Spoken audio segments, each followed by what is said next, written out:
Bonjour madame, bonjour mademoiselle, bonjour monsieur. Lorsque j'ai présenté ma candidature à la présidence de la République, j'ai indiqué que mon objectif pour les Françaises et pour les Français, c'était la sécurité et la justice.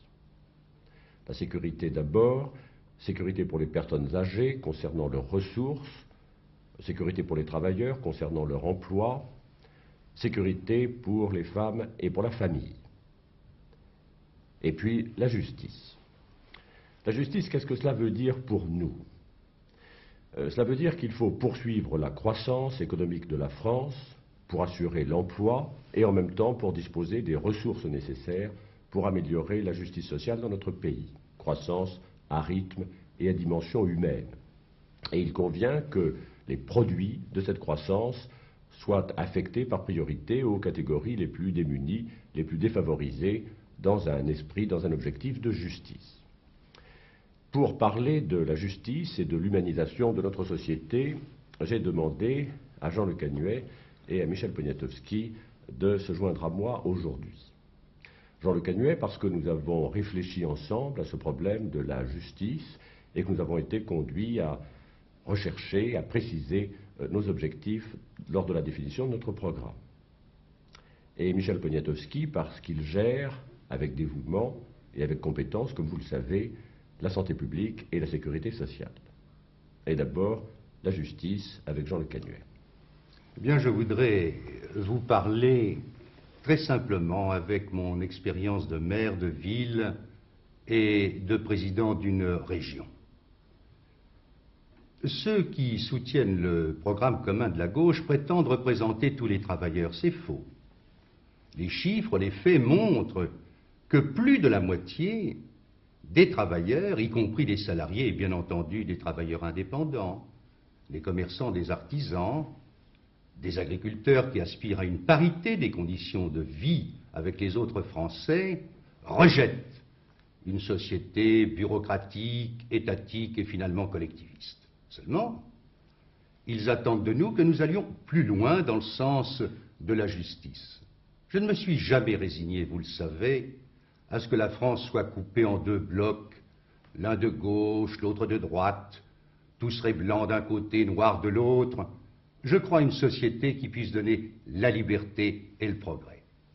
Alors, quels sont les correctifs, les modifications, les changements qui s'imposent pour une France moderne, solidaire et sociale? Je ne prendrai que quelques exemples. Je parlerai d'abord des équipements sociaux.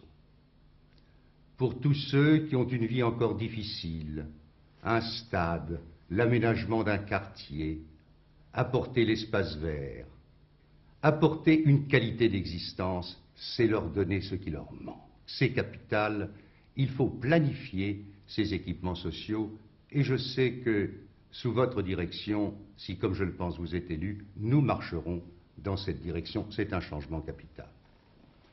La formation des hommes. Sans entrer dans des confidences sur ma vie, je vous dirais que j'appartiens par mes origines à un milieu très modeste.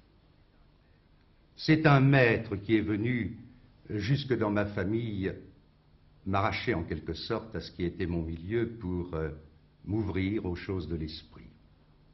Ceci me marque profondément. Alors je crois qu'il faut aider les catégories sociales défavorisées pour que leurs enfants puissent très tôt s'éveiller à la vie, donc des maternelles.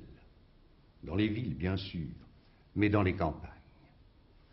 Il faut que l'enseignement soit repensé. Bien sûr, il faut l'effort, il faut faire appel à l'énergie, il y a la sanction des connaissances. Mais il ne faut pas qu'il y ait une sélection qui tombe comme un couperet et qui ferme la vie. Il faut concevoir la formation comme dirigée vers les métiers et ouvrant l'esprit à la culture. Il faut que chaque adolescent puisse retrouver son essor. Il faut même que l'adulte, lorsqu'il en a les capacités et la volonté, puisse, ayant pris déjà un métier, s'il le faut, aller à l'université. Bref, l'épanouissement de l'homme dans une formation de liberté sans contrainte. Je pense aussi, et je le vois chaque jour, là vraiment comme maire d'une grande cité, les difficultés de beaucoup d'ouvriers et d'employés dans les entreprises. Certes, des progrès ont été faits, mais il y a beaucoup de choses à changer. Je souhaiterais que dans chaque atelier, les ouvriers soient consultés sur les problèmes des cadences souvent trop fortes, qu'on essaie d'enrichir leur travail, de le personnaliser, que l'on réfléchisse avec eux et en accord avec eux sur leurs horaires, les cadres. C'est eux, il faut bien le dire, qui donnent à l'économie en expansion son élan, son impulsion. Je crois qu'ils doivent avoir maintenant des formes d'association à la direction de l'entreprise. Je ne voudrais pas qu'on reconnaisse une affaire comme celle de l'IP. Il n'est pas tolérable qu'un chef de famille apprenne un matin que son entreprise va disparaître. Il ne faut plus qu'il y ait de ces licenciements collectifs sans connaissance préalable de la marge de l'entreprise. Et s'il arrive, bien sûr, par suite de l'évolution des techniques, des obligations du marché, il faille reconvertir alors que l'ouvrier, le cadre, l'employé dispose au moins d'un an de traitement pour se reconvertir sur la base de son dernier salaire. Voilà ce que je voudrais dire à titre d'exemple, qui sont des choses vécues. Il faut une société de responsabilité. Dans quelques jours maintenant, les Français vont accomplir un geste capital. Je souhaite qu'ils vous choisissent pour les libertés. Mais je compte sur vous pour donner un contenu concret aux libertés sociales. Une liberté n'existe que si elle a les moyens matériels d'exister. La démocratie, c'est l'acte qui consiste à choisir, bien sûr, c'est capital. Une fois tous les 7 ans, un homme qui donnera l'élan et le changement. Mais la démocratie, c'est chaque jour. Je souhaite une démocratie de responsabilité quotidienne pour chaque Française et chaque Français. Jean-Luc Annuel nous a parlé de la justice, il nous a parlé de la justice avec son cœur. La semaine prochaine, dans mon émission suivante, je reviendrai sur certains aspects de ce problème, et notamment la question de l'écart excessif de certains revenus en France, du problème de la justice fiscale, et du problème aussi de la place de la femme, de la juste place de la femme dans notre société. Merci de nous avoir parlé de la justice. Et maintenant, Michel Poniatowski va nous parler du problème de l'humanisation de la société française. Quand le président Pompidou m'a confié la santé publique et la sécurité sociale, j'ai eu un long entretien avec lui. En substance, il m'a dit « La France est active, elle est prospère, les Français sont heureux, même s'ils n'en sont pas toujours conscients. Et pourtant, il y a un certain nombre de défavorisés. Il y a un certain nombre de gens qui connaissent les vraies difficultés de la vie.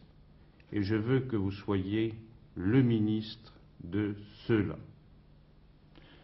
Et en travaillant ensemble sur le programme que Valéry Giscard d'Estaing a présenté l'autre jour et qui résume ses grandes orientations sociales, je pensais à ces mots. Et j'ai essayé d'apporter ma part à ce travail en ce sens. En ce sens, d'abord pour les personnes âgées. Et quand on parle des personnes âgées, il ne faut pas penser à un problème abstrait. Ce sont nos pères, nos mères, nos parents qui sont en cause.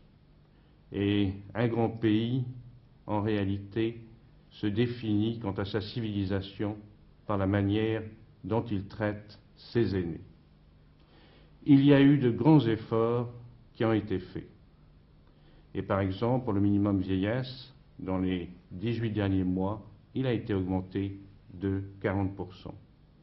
Mais c'est un effort qui doit être poursuivi.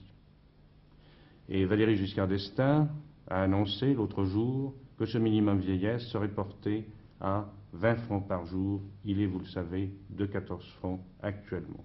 1200 francs par mois pour un ménage. Et il y a un deuxième point qu'il faut assurer. C'est une gratuité totale des soins. encore à l'heure actuelle, une partie des retraités doit payer sa cotisation maladie. Eh bien, désormais, il faut que les retraités sachent qu'ils ont une assurance maladie gratuite à partir de leur retraite. Mais je crois qu'il y a un problème plus vaste encore. Avec les progrès de la médecine, le nombre des personnes âgées augmente considérablement. Et il faut leur donner une fin d'existence heureuse. Et pour cela, il faut mettre en œuvre un vaste programme de foyers logement, c'est-à-dire de foyers où les personnes âgées trouveront un ensemble d'équipements collectifs à leur disposition, tout en ayant un logement où ils puissent mettre leurs affaires personnelles. Et puis pour ceux plus tard qui ont des problèmes de santé, des foyers logements médicalisés. En un an, j'ai visité 80 hôpitaux et hospices, certains d'entre eux avec Valéry Giscard d'Estaing. Certains de ces hôpitaux, certaines de ces maisons de retraite sont remarquables. Certains hôpitaux sont parmi les plus modernes, en l'équipement technologique, médical le plus avancé, mais d'autres sont vétustes, archaïques et comportent des salles communes de 25, 30, 40 et parfois 50 lits. Il faut absolument les humaniser. Il faut que d'ici 1980, les 55 000 lits des hôpitaux et les 210 000 lits des maisons de retraite et hospices soient humanisés, soient ramenés à des unités de 1, 2 ou 3 lits au maximum par chambre.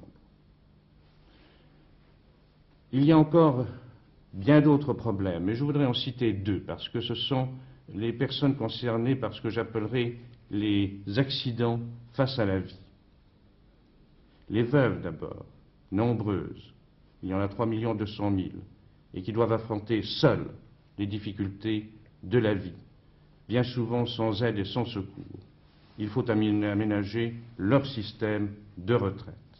Il faut supprimer entièrement cette interdiction de cumul de leur retraite et de celle de leur mari, qui est, il faut le dire, une injustice.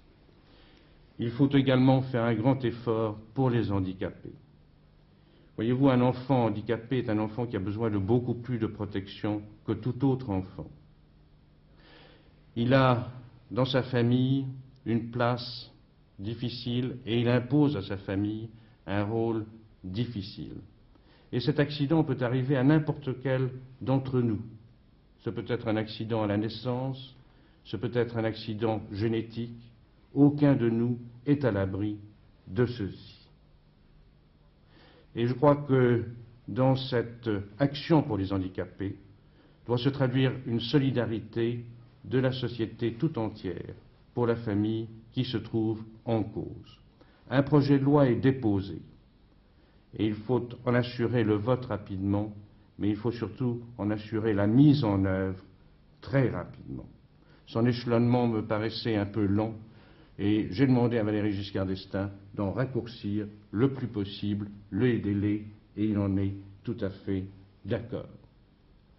Et puis je voudrais que les handicapés adultes et qui peuvent travailler, car c'est cela le point essentiel, il faut les insérer dans une vie active, puissent recevoir, et c'est ce qui est prévu dans notre programme, puissent recevoir une garantie minimum de rémunération égale au SMIC.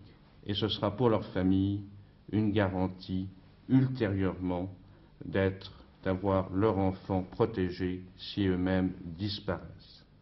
Ce sera une garantie en quelque sorte de survie. Je voudrais en terminant vous expliquer pourquoi j'appuie la candidature de Valéry Giscard d'Estaing. Bien sûr, c'est un très bon ami, un très ancien ami. Mais je le fais aussi pour d'autres raisons,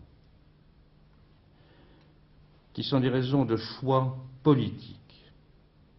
La France a besoin d'un homme digne pour la représenter.